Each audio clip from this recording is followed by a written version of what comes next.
Okay, hello, good afternoon sa mga kasamaritan dyan. Nandito ako ngayon sa liblib na lugar ng Itiague, ang barangay San Carlos, Sitio, Jermitan. Okay, nandito po yung mga kapatid po natin na mag-orient po ng Samaritan sa Gift Kapamilya. Ayan po siya, para ituro po namin sa kanila yung mga benefits at proseso ng pagtanggap ng mga benepisyo ng Sagip Kapamilya. Kaya po sa mga kapatid ko, ayun na po ang bahalang matuto at mag-aral sa mga programa po ng ating pong gobyerno. Yan po, ito po ay NGO, non-government organization, pero ang sakop po niya rito ay para tumulong sa mga kababayan natin sa lahat ng dako.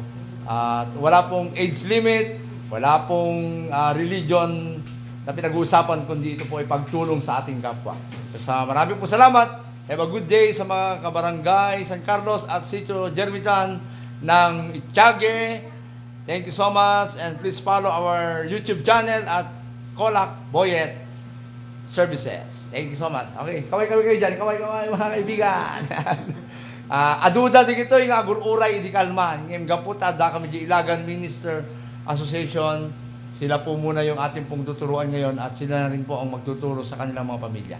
So salamat po. Have a good day to everybody. Mag-i-start na po kami at ayan na po si ang coordinator po natin ng Highway 3, nasakop po niya magiging ang lugar na ng San Carlos. So, Pastor Fernan, start na tayo.